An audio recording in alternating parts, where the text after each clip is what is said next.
soldier? I swear on every scar the army gave me. Never in my life did I expect to get ambushed by a cul-de-sac.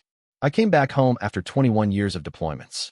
All I wanted was peace, my tools, and the 5 acres my dad left me. A rectangle of pine trees, a pond, and a gravel drive that felt like freedom.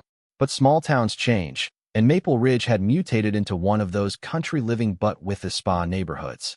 Freshly imported suburbanites, designer flannels, folks who think a chainsaw has a USB-C port, and of course the HOA. Technically, only my front driveway barely clipped the boundary of their subdivision. The original survey line from '98 drew this weird diagonal that nobody cared about, until a certain someone moved in. Her name? Karen Lexington. Real estate influencer. Big sunglasses. Big attitude. Bigger delusion that she owned the county. Her first words to me were, "Hi, you must be a renter? We really prefer that residents keep utility trailers hidden." I wasn't a renter. I was the last original landowner on this ridge. My dad built the damn driveway before she was even born. I told her politely to have a blessed day and mind her HOA business. But Karen didn't mind. Karen multiplied. First came notes taped to my mailbox. "You are in violation of drive aesthetic guidelines." Then emails. "Your gravel creates dust affecting resident wellness." Then one day, this is when my blood turned to lava. I walked outside and found 3 HOA board members standing in my driveway like they were IRS agents. They held a clipboard like it was a warrant.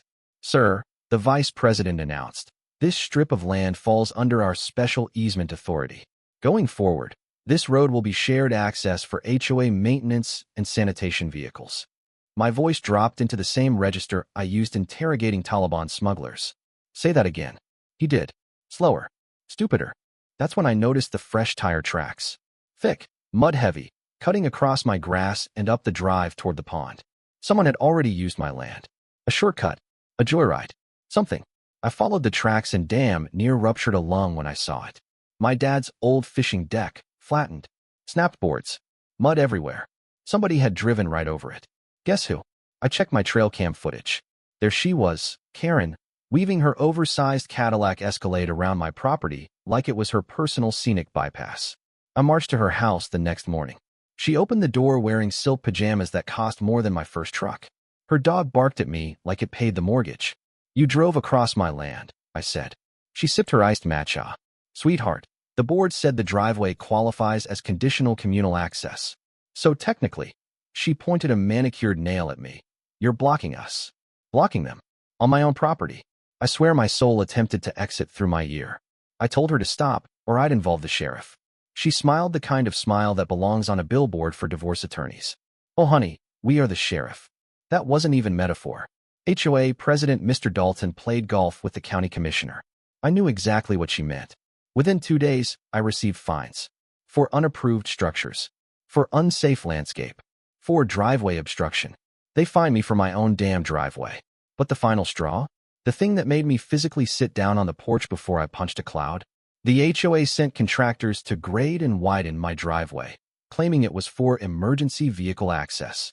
They planned to turn it into a full two-lane community connector. For their convenience. For free. Using my land. When I confronted the contractor, he shrugged like it was out of his hands. "Buddy, the HOA said they have jurisdiction." Jurisdiction, my ass. That night, I stood under the floodlights staring at the gravel. My dad and I poured this driveway together when I was 17. He told me the same thing every soldier hears from an old sergeant. Once you let people push the line once, they'll push it forever. I didn't sleep. I drew diagrams. I read county codes until dawn. I found something. A loophole so clean it practically saluted me. My property qualified for a wildlife safety corridor, an official designation meant to protect natural crossings. I could install a temporary road disruption barrier for deer migration studies. Completely legal. Completely documented. Completely obstructive. So I built one. Not a trench. Not a hole. No, this time I went smarter. I installed a removable, county-approved timber barricade across my driveway. Reflective panels, legal signage, everything by the book. It looked official because it was. I filed the paperwork. Stamped. Approved. At exactly 7:42 a.m. the next morning, Karen's Escalade came in hot, tires crunching gravel like popcorn. I watched from the porch, coffee in hand. She didn't slow down. She didn't even glance. She slammed her SUV into my legal wildlife barricade with the force of God's own bowling ball. Wood exploded. The grill imploded. Her airbag punched her in the face so hard it probably fixed her personality for 2 seconds. She screamed an octave that made the local birds file noise complaints. When she finally emerged, hair fried, face swollen, looking like a malfunctioning scarecrow, she pointed at me and shrieked, "You set up a military roadblock. This is some kind of terror plot."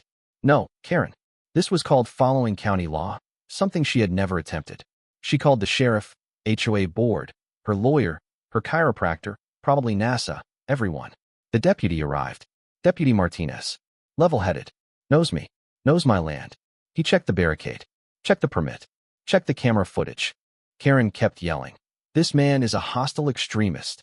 He's weaponizing lumber. Martinez shook his head. Ma'am, this is a legally approved wildlife barrier. If you crashed into it, that's on you. Karen's lips quivered like a wet noodle. This isn't over. Oh, I knew it wasn't. Because the HOA's real plan? Their ugly, hidden, full-scale scheme? I was about to uncover it. And it would make this crash look like a paper cut. The morning after the crash, my driveway felt like a war zone. Splintered wood, skid marks, shattered pieces of Karen's luxury ego scattered everywhere. But the real explosion happened at 3 p.m. when I got an email from the HOA titled, "Immediate Property Compliance Action Required." I opened it expecting fines. Annoyances. Karen-flavored stupidity. Nope. They sent me a notice of eminent neighborhood domain. Yes, they actually invented those words. Basically, the HOA planned to seize the front 40 feet of my property for public safety access. They were about to steal land that had been in my family longer than the HOA had been literate. I drove straight to the county office. The clerk took one look and laughed. "They can't take private land," she said. "Not legally." "I know," I replied. "But they're trying." She leaned over the counter, voice low. "You're not the first complaint this month." "From who?" She checked her notes. 3 other residents. All pushed into handing over small strips of their property. Promised land credit deductions. Land credit deductions. Jesus. The HOA wasn't being petty. They were expanding. They were building something. I went home, pulled up planning records, and there it was. A proposal for a community expansion parkway. A massive paved loop. And guess what land sat at the perfect connecting point? Mine. They weren't stealing my driveway. They were trying to turn my entire front acre into a road. Karen's crash wasn't random. It was pressure. Intimidation. A warning shot disguised as entitlement. And I had just escalated their timeline. That night, I walked the boundary, flashlight in hand. My dad's old boots crunched the frost. I felt him there in the quiet. Felt the line I had to hold. I whispered to the dark like a prayer. "You picked the wrong soldier." The next morning, the first missile hit, figuratively. A certified letter from the HOA claiming I'd created a militarized obstruction and endangered community safety. And the fines? $500, $1,200, $3,600. All stacking. They wanted to drown me in debt before I could fight back. Too bad for them. I'd fought in places where the debt was paid in blood. Paperwork didn't scare me. I called an old buddy of mine, Tyler, a former military engineer turned county surveyor. I asked him to meet me. We walked the whole property with measuring tools. Tyler frowned deeper with every reading. "Bro, these markers the HOA stuck in? They're fake." "Fake how?" "Fake as in placed without authorization. They shifted your boundary line by 15 feet. "No way." "Way," he said. Classic land creep scam. A cold anger crawled through my spine. Karen and the HOA weren't confused. They weren't mistaken. They were manufacturing a land grab. I needed proof. Hard proof. So I baited them. That night, I emailed the HOA politely suggesting I was open to discussing partial land cooperation. 30 minutes later, they replied asking to survey the area to begin the transition. Gotcha. I set up cameras. 3 hidden, 2 visible, on purpose. The next afternoon, they arrived. Karen, Mr. Dalton, 2 board members. They pranced onto my driveway like they were filming a heist movie. Dalton carried a tape measure like a hostage. I watched from my porch as they pretended to reconfirm boundaries, placing those illegal orange survey flags, shifting the line again, while whisper arguing about angles like toddlers cheating at hopscotch. Every second was caught on camera. At one point, Karen said, direct quote, "If we push this line 6 more feet, we can include the whole bend. The county won't check twice." Boom. That was my artillery strike. I called Deputy Martinez. He arrived, watched the footage, and let out a long whistle. "This," he said, "is illegal as hell."